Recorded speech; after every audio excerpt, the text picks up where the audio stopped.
But also I had a sense of like the long game.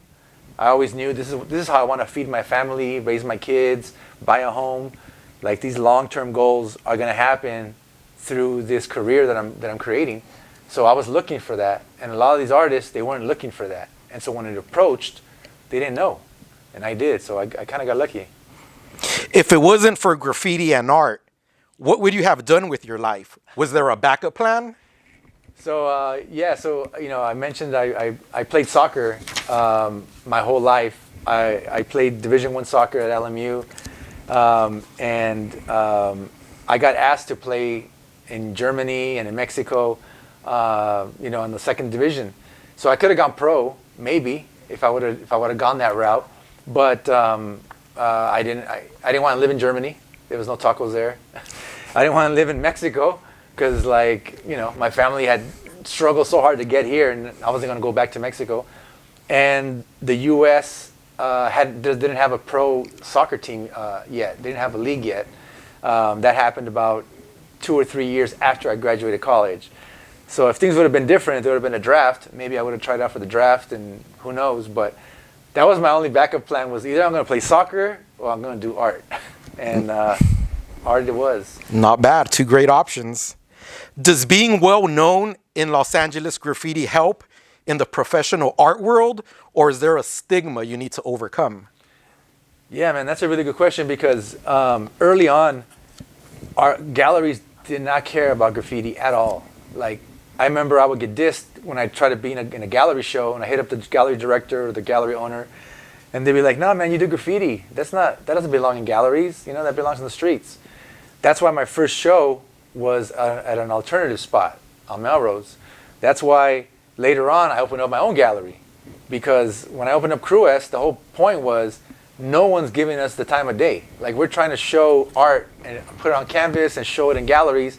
Everyone's saying it ain't art, but I say it is. So the whole fame that you had on the streets or whatever does not translate to the art world. The art world's a whole other thing. And so once I got into the art world, I realized how to work that angle and how to market that. Obviously you could use your history as a graffiti artist as something that may be part of a bio that makes it interesting for a gallery, but it doesn't matter.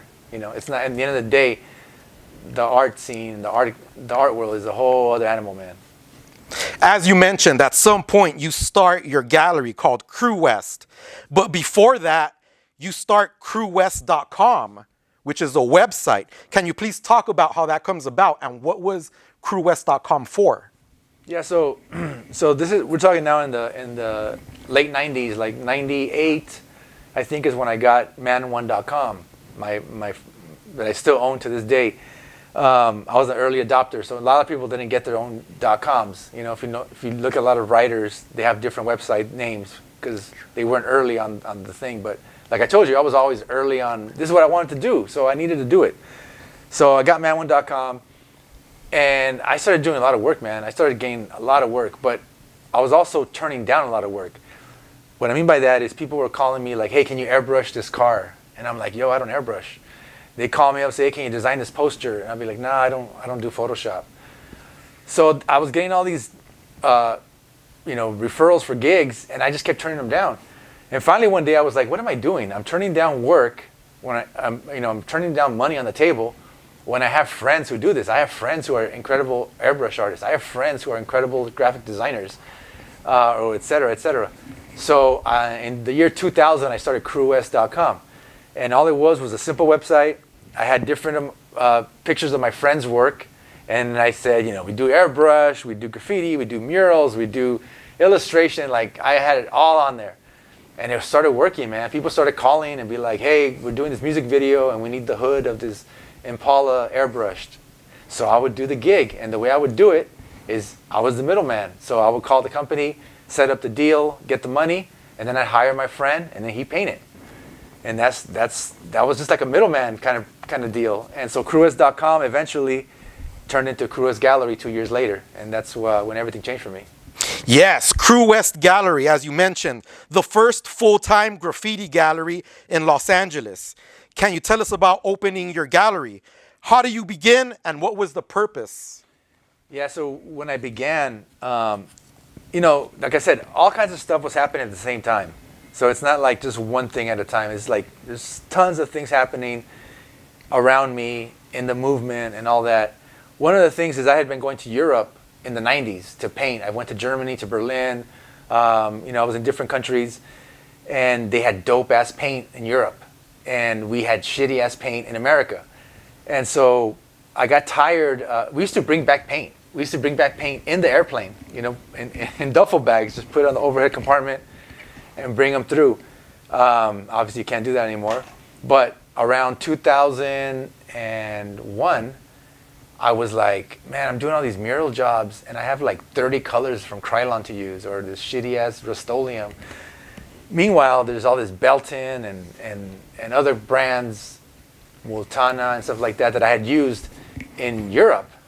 So I just said, you know what, I'm tired of it. When are we going to get that dope-ass paint in America? So I literally called the Belton company and talked to the head, the owner of the company, and I said, dude, I want paint in America. Like, when are you going to do that? And he didn't know me from anyone. I was just cold calling. And he says, well, check it out. Next year, we're going to have a North American distributor set up in New York, and we're going to be selling Belton Molotov. Do you want to become a dealer? And I was like, oh, damn. Yeah. I hadn't thought about becoming a dealer. I just wanted it for myself. But I figured if I have it and I want it, I know other writers want it. So that's why I started CREWEST Gallery, was because I couldn't sell it out of my trunk. I needed an actual space. So I got a tiny 700 square foot space in Alhambra, right there on Valley and Fremont. And because I was having lunch one day with the dude, and I saw the space for rent, and I'm like, oh, we should sell it there, And I told my friend what I was doing. I said, I need some money to buy the paint. He's like, dope, I have money. my dad will give us the money. So we opened up CREWEST Gallery in Alhambra. And then that was like the whole game changer, because that's when we started selling Belton.